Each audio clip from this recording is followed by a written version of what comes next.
আগে আমরা গোপাল ভাঁড়ের গল্প শুনেছি। এবার আজকে একটু বীরবলের গল্প শোনানো যাক। বাদশাহ আকবরের সভাকবি প্রসিদ্ধ হাস্যরসিক, তীক্ষ্ণ বুদ্ধি, গভীর অন্তর্দৃষ্টি ও আশ্চর্য রসবোধের সমন্বয় ঘটেছিল এই প্রবাদ পুরুষ বীরবলের মধ্যে। সম্রাট আকবরের সভাকবি বীরবল প্রসিদ্ধ হাস্যরসিক ছিলেন। পূর্ব নাম মহেশ দাস। তিনি রাজখেতাব লাভ করেন। তিনি জাতিতে ব্রাহ্মণ ছিলেন। ৫,০০০ সৈন্যের অধিনায়ক হয়ে তিনি ইউসুফজাই বিদ্রোহ দমন করতে গিয়ে নিহত হন। বীরবল নিহত হবার পর সম্রাট আকবর অনেক খোঁজখবর করেও তার মৃতদেহ উদ্ধার করতে পারেননি। বীরবলের নামে প্রচলিত কাহিনীগুলির মধ্য থেকে চিত্তাকর্ষক কিছু সেরা গল্প চয়ন করে আপনাদেরকে শোনানো হবে। তার মধ্যে আজকে আপনাদের সেই গল্প থেকে একটা গল্প শোনাবো। গল্পের নাম আমার চোখই আমার বন্ধু। লোকমুখে বীরবলের প্রচুর খ্যাতি শুনে তুরস্কের সুলতানের ইচ্ছে হলো বীরবলকে একবার সামনাসামনি দেখার।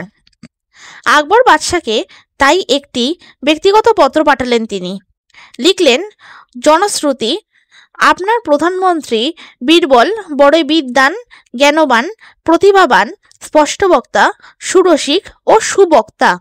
সে কারণে তাকে একবার চাক্ষুষ দেখার উৎসুক বোধ করতেছি। সম্প্রতি আমার পক্ষে দিল্লি যাওয়ার সুবিধা নাই, অতএব আমি সাগ্রহ নিবেদন এবং প্রার্থনা করিতেছি, আপনি আমার প্রতি অনুগ্রহপূর্বক যদি বীরবলকে আমার রাজ্যে প্রেরণ করেন, তাহা হইলে আমি আপনার নিকট চিরকৃতজ্ঞ থাকিব। আমি পত্র দ্বারা বীরবলকে পাঠানোর জন্য চিঠি দিলাম বলে বীরবলকে রাগ না করতে বলবেন। পত্র পেয়ে খুশি হলেন আকবর বাদশাহ। অবিলম্বে বীরবলকে তিনি তুরস্ক দেশে প্রেরণ করলেন। তুরস্কের সুলতান বীরবলের সঙ্গে কৌতুক করার জন্য সিংহাসনে না বসে অন্যান্য সভাসদদের মতো একই পোশাকে সবার সঙ্গে মিশে বসে রইলেন। তারপর বীরবলকে দরবার কক্ষে ডেকে পাঠালেন। বীরবল একবার সকলকে ভালো করে দেখে নিলেন এবং তার দৃষ্টিতে সম্রাট বলে যাকে ভাবা যায় সেই ভেবে সুলতানের সামনে গিয়ে যথোচিত অভিবাদন করলেন। সভাসদদের সঙ্গে সুলতানও এতে বিস্মিত হলেন। বীরবলকে জিজ্ঞেস করলেন, আপনি কি আমাকে পূর্বে কখনো দেখেছেন? বীরবল সবিনিময়ে বললেন, না সুলতান, আমি কোনোদিন আপনার মতো মহান ব্যক্তিকে দেখিনি। সুলতান বললেন, তাহলে একেবারেই আপনি আমাকে চিনলেন কি করে? আপনি সত্যি কথা বলে আমার মনে সংশয় দূর করুন।